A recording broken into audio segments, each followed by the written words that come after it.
Hollywood's biggest legends are often remembered as much for their scandals as their films. While names like James Dean and Marilyn Monroe live on, many stars of the silent film era have faded from memory. Yet these early icons lived fascinating, sometimes scandalous lives, and helped shape cinema in ways still felt today. Here are 10 silent-era stars who were once global sensations but now belong to a bygone Hollywood. Good morning, Pansy.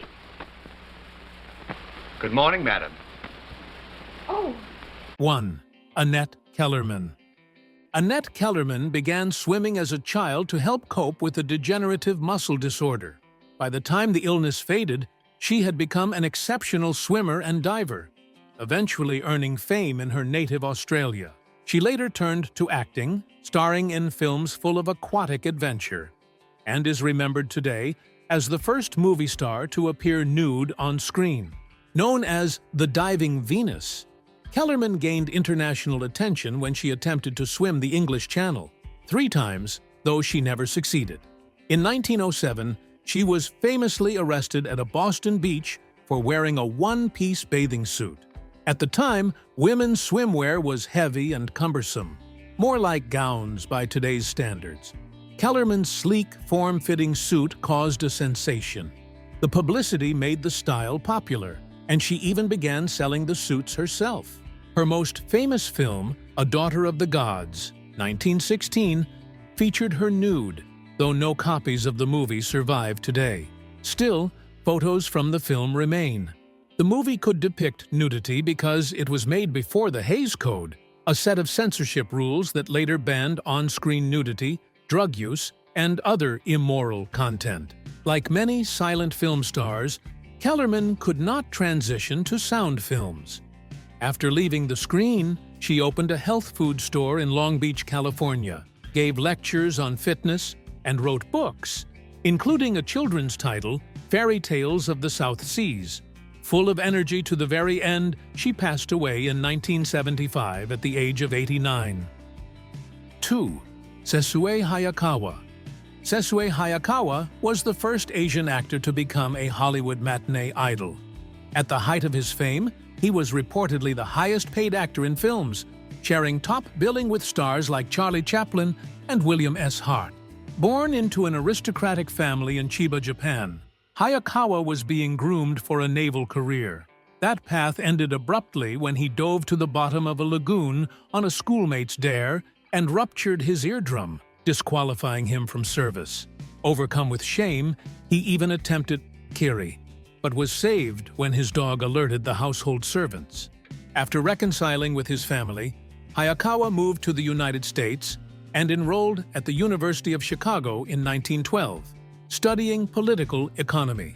Despite facing racism and weighing only 60 kilograms, 132 pounds, he made the football team, using judo to take down larger opponents. His skill led some to believe he possessed occult powers, as martial arts were little known in the West.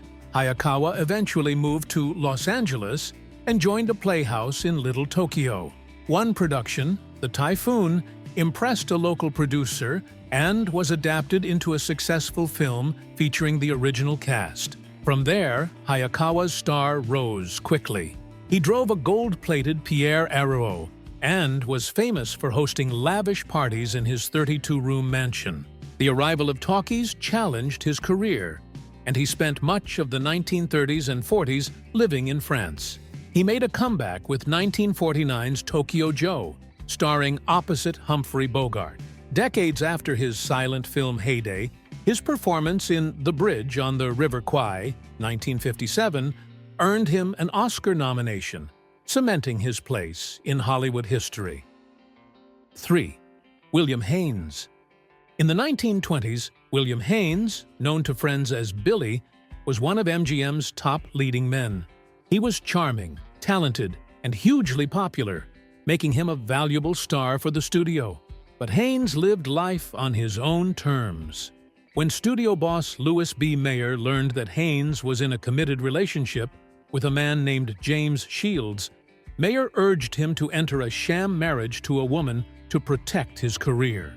Haynes refused, staying true to himself. After an incident at a YMCA, kept quiet by the studio, Mayer decided it was enough and terminated Haynes's contract. For many, this could have been the end of a career. But Haynes and Shields quietly rebuilt their lives together, opening a successful interior design business. The William Haynes Design Company is still around today. Life wasn't always easy. In 1936, they faced hostility from neighbors and had to deal with an unsettling confrontation outside their home. Still, Haynes and Shields persevered, staying together for decades and building a life filled with love and creativity. Haynes passed away from cancer in 1973, and Shields, heartbroken by the loss of his partner, followed him in death shortly after. Their story remains one of courage, resilience, and devotion. 4.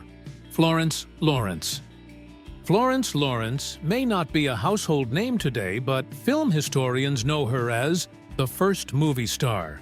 In the earliest days of cinema, actors were rarely credited, as studios feared that fame would lead to higher salary demands. Yet audiences quickly picked their favorites, and Lawrence, with her charming dimpled chin, became adored worldwide as the Biograph Girl, named after her studio. In 1908, Lawrence and her husband, actor Harry Salter, left Biograph for independent moving pictures. There, she was finally credited by name, becoming the first screen star to benefit from a publicity campaign. Her studio even staged a bold stunt. They faked her death in a car crash, only to reveal she was alive weeks later. Fans were ecstatic, and the story helped cement her legendary status. Behind the scenes, life had its challenges. In 1914, Lawrence was injured in a set fire, leaving scars that affected her career. Salter died in 1920, and her subsequent marriages brought personal difficulties. Though she attempted a comeback, by the 1930s, she was mostly limited to small, uncredited roles. The first movie star had seen her brightest days pass. On December 28, 1938, after a long struggle with illness, Lawrence passed away. Her exact age is uncertain, somewhere between 48 and 52. 5. Maurice Costello. If Florence Lawrence was the first movie star, Maurice Costello was Hollywood's first heartthrob. For a time, he worked at Thomas Edison's studio, and audiences were so smitten that they sent him fan mail addressed simply to Dimples, not even knowing his full name. Costello was also one of the first movie prima donnas. In early filmmaking, everyone on set, actors included, was expected to help build and paint the sets. Costello refused, perhaps because he had been a successful theater actor. Some say this attitude even led to the invention of trailers on film sets. Later in life, Costello's fortunes faded. By 1939, his career long behind him, he sued his daughters Helene and Dolores for financial support. Even though they were successful actors, at least one of them, Helene, faced her own public troubles and could not help. Interestingly, Dolores married John Barrymore, making Maurice Costello the great-grandfather of Drew Barrymore. As a fun coincidence, he shares a February 22nd birthday with her. 6. John Gilbert. John Gilbert may not have been the absolute biggest matinee idol of the silent era, but he came close. Fans, especially women, adored the smoldering actor known as the Great Lover. His star shone brightest when he was paired with Greta Garbo. The pair became Hollywood's ultimate celebrity couple, so passionate that they would sometimes continue their love scenes even after the director yelled, "Cut!" much to the embarrassment of everyone on set. Gilbert's career suffered with the arrival of talkies. Some blame studio politics, while others say audiences disliked his high, prim voice. In contrast, Garbo's Swedish accent only enhanced her mystique. Their romance also cooled over time, and legend claims it ended when Garbo failed to show for their wedding, though some historians argue that story might be exaggerated. Gilbert struggled with alcoholism and died of a heart attack in 1936. Garbo, meanwhile, withdrew from public life in the early 1940s, never giving another interview. Their love story, full of passion and heartbreak, remains one of Hollywood's most enduring mysteries. 7. Helen Costello. Helen Costello was an early example of a familiar Hollywood story, the child star who faced challenges as an adult. As a girl, she and her sister Dolores sometimes appeared in films starring their father, Maurice Costello. Both sisters eventually became silent film stars, but Helen couldn't make the transition to talkies. Despite her beauty, her voice was considered unsuitable. By the age of 40, Helen had been married and divorced 4 times. During her second divorce, newspapers reported disputes with her husband, and her 4th marriage ended amid a public custody battle she had to step away from due to financial difficulties. Years of hardship took a toll on her health. At 50, she was admitted to a hospital for treatment, but sadly passed away shortly afterward. Her funeral was small, attended by only a few close friends and family. As the daughter of Maurice Costello, Helen was the grand aunt of Drew Barrymore. Unlike her famous relative, Drew managed to overcome early struggles and build a successful career. 8. Art Accord. Art Accord was one of Hollywood's first cowboy icons, starring in over 100 silent-era westerns. Born in 1890 in either Oklahoma or Utah, he grew up during the final days of the Old West. Before films, Accord performed on stage and became a champion steer wrestler, even working with Buffalo Bill Cody. Known as a gentleman when sober, Accord could sometimes get into quarrels when drinking, including with fellow cowboy star Hoot Gibson. Despite these occasional clashes, they would reconcile once cooler heads prevailed. When the U.S. entered World War I, Accord served overseas and was awarded the Croix de Guerre for bravery. Despite his rugged appearance, Accord's high-pitched voice made it difficult for him to transition to talkies. After 3 marriages, he left Hollywood in the late 1920s and took his cowboy act to Mexico. When funds ran out, he worked as a miner. Accord faced ongoing struggles with his health and well-being, and he passed away in 1931 at the age of 40. 9. Lupe Velez. Lupe Velez was one of the first Latina actresses to achieve major stardom in Hollywood, often cast as the fiery Mexican Spitfire.